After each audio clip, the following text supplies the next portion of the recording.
Hindi pa tapos ang NBI. Ongoing pa rin po ang investigasyon kaya posibleng meron pa na mga madadamay na may kinalaman sa robbery extortion kay dating Speaker Martin Romualdez, Congressman ng Leyte, na kumplenan ng NBI kaya ho nagkaroon ng entrapment operation, may mark money, kaya ho positibo. Ito si Franco Mabanta. Ito dating ay parang PR, public relation ang dating, PR, pero Duterte supporters. Dati ay Marcos supporters. So, namamangka ito sa dalawang ilog. Kung saan siguro may kontrata. Kasi PR ganun ang PR. May kontrata yan, negosyo yan. Nandun ang loyalty niya kung sino ang merong under contract sa kanyang trabaho. Kasi lumalabas, hindi lang vlogger, siya ay public relation yung kanyang grupo, hindi lang si Mr. Mabanta. Franco Mabanta. Malapit sa Duterte, bago nalapit sa Marcos.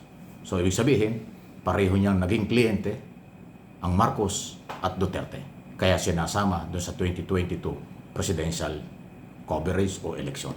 Ganon pa man, ang kanyang biniktima ayon sa NBI ay haligi ng unity si Romualdez, presidente ng Lakas CMD na tumulong doon sa unity noong mga panahong yun. So, si Russia as political or PR, public relation, at saka po vlogger, yung kanyang grupo. Kasi robbery, extortion, napakasamang record niyan. Hindi yan mabubura. At malaking pera ang kanilang target na makuha kay dating speaker. 350 million, naging 300 na lang. At ang usapan, 75, apat na bigayan. Unang bigayan pa lang. Mark money na, huli sa akto. Ayan. So hindi na po pagtatalunan kung saan siya. Siya po ay identify na malapit sa mga Duterte, napalapit sa mga Marcos. Pero ngayon, Duterte rin po yan. Kaya nga nag-try sila na i-blackmail, magkaroon ng extortion activities laban kay Romualdez. Kasi ang issue dyan di umano. Meron silang hawak na video, ebidensya, sa di umano may kinalaman si Romualdez sa korupsyon. Parang ang dating Mr. Congressman, ito yung video laban sa iyo.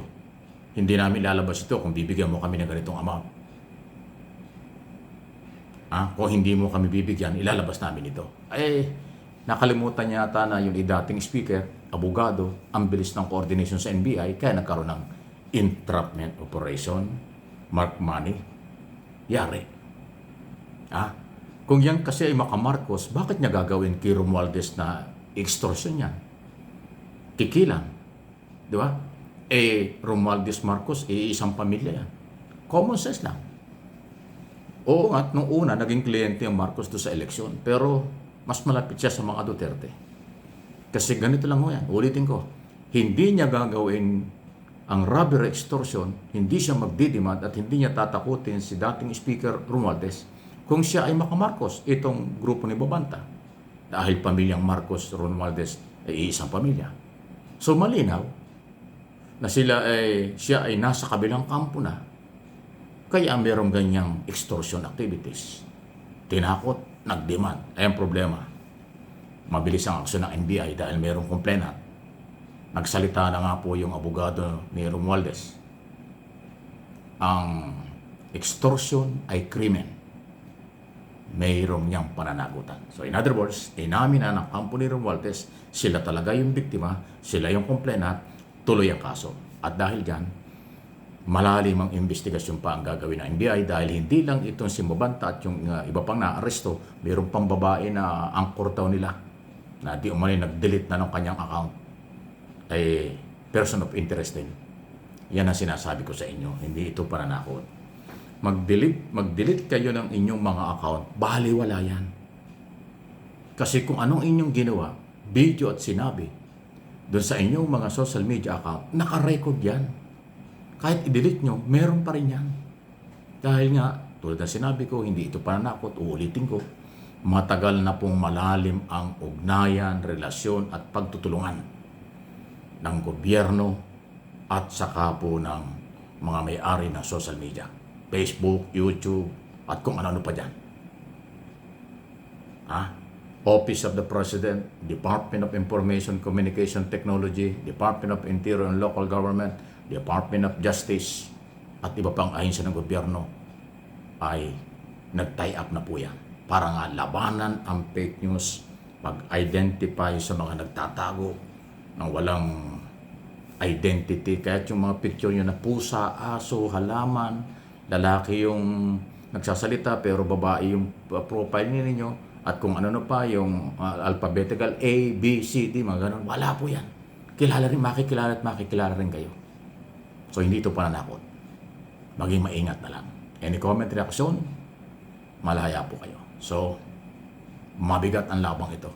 Dating speaker ang complainant na biktima ng robbery extortion, NBI nag-iimbestiga, kalaboso. Ngayon, nakalipat na ho dun sa, nailipat na itong grupo ni na Mabantang ito at iba pa. Doon daw ho sa kulungan ng NBI sa may Muntinlupa. Matapos ho na kasuhan na. Ayun. Okay? So, hindi lang po ang mga anti-Marcos kung sino man kayo. Lahat ng gumagamit ng social media. Maging maingat. Lalo na po yung walang background sa mass communication, journalism, walang alam sa issue ng responsibilidad ng pamamahayag. Yan po ang madalas ay sasabi.